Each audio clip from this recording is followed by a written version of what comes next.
shirkadda socdaalka gobolada Somaliland ee bari iyo galbeed oo inta badan gacan ka geysata isla markaana maalgelisa koobkii kala duwanaa ee ka soo qabsoomay gobolada Somaliland iyo kan hadda sida rasmiga uga socda magaalooyinka Laascaanood iyo Cerigabo ayaa waxay maalgelisay koox kamid ah kooxaha heerka koobaad ee gobolka Sool oo horey loogu magacaabi jiray STG laga bilaabo maantana magaca kooxdaasi loo bedelay kooxda bari iyo galbeed maariye ku-xigeenka shirkadda socdaalka ee bari iyo galbeed Maxamed Abshir Daahir oo safar ku jooga magaalada Laascaanood ayaa agab isboorti ku wareejiyay dhiirigelinta dhalinyarada isagoona u soo jeediyay kelmado dhiirigelin aad baan ugu faraxsanahay ka shirkad bari iyo galbeed ahaan inaan maanta taaganahay garoonkii Cabdi Bilaa Cabdi oo runtii garoon aad u qiimo leh furitaankii in farxad noo tahay inaan ka soo qayb galay dhammaan cid kastoo ka qayb qaadatay waan mahad celinaynaa farxad bay naga tahay annaga oo runtii xalay ilaa shalay u soo soconay inaannu maanta ka qayb qaadano inaynu furitaanka joogno shirkadda socdaalka bariga galbeed runtii waa shirkad wadaniya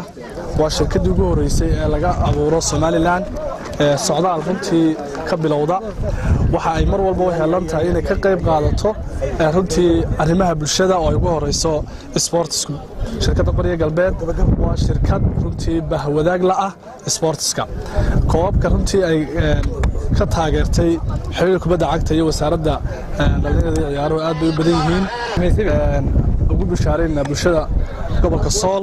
insha Allah shirkadu dhawaan ka bilaabi doonto safaradii gobolka Sool qiimo jaban oo macquul ah iyo safar raaxo gawaadidii runtii aad u barateen aad heli doontaan waxaan halkan runtii ku faraxsanahay kooxda aan maanta halkan agabka ku gudoonsiinayno waxaan ku faraxsanahay inuu runtii ka qayb qaadano qayb lixaadana ka qaadano inuu tartankan ka qabsoomo gobolka Sool degmada Laascaanood macallin Caynaansha ayaa isaguna dhankiisa kooxdan bari iyo galbeed u soo jeediyay kelmado dhiirigelin runtii waxaanu nahay shirkadda kaliya ka qayb qaadata sportska dhiirigelisa dhalinyarta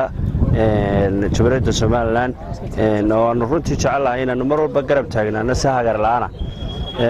mar labaad iyo mar saddexaad iyo mar afraad waa markii waxaan u maleynayaa intay dhaaftay insha Allah aanu rajeynayno inaanu mar walba u taagnaano sidii aan uga qayb qaadan lahayn sportska wadageedana socodkii safarkii hore ku nimiday Laascaanood waxaan ballan qaaday inaan shirkadda waxay ballan qaaday inay ka qayb qaadanayso tartanka laga dhigay Cabdi Bilaa Cabdi insha Allah waa rajooday mar walba oo garab taagnaa ugu dambeyntiina sidwaha wasaaradda dhalinyarada iyo ciyaaraha Somaliland Fuad Ahmed Ali iyo mas'uuliyiin kale oo ka socotay wasaaradda ayaa si wada jir ugu mahad celiyay shirkadda socdaalka ee bari iyo galbeed oo markasta maalgelisa koobkii kala duwanaa ka soo qabsoomay gobolada Somaliland iyo kuwa hadda ka socda gobolada Sanaag iyo Sool inta halka farxad noo ah in shirkadda bari iyo galbeed ay gobolka Sool naadigii labaad ay ka qaadanayso iyadoo Boorama koox hore uga qaadatay Hargeysana runtii aad u maalgelisay sportska grassroots ilaa kooxaha heerka koobaad intaba runtii wax ka qabatay sportiga caasimadda maantana bariga goboladii ugu dambeeyay oo Laascaanooda runtii magaceedii waxaan oran karnaa maanta runtii hana qaaday amaba dhameystirmay runtii kooxdan halkan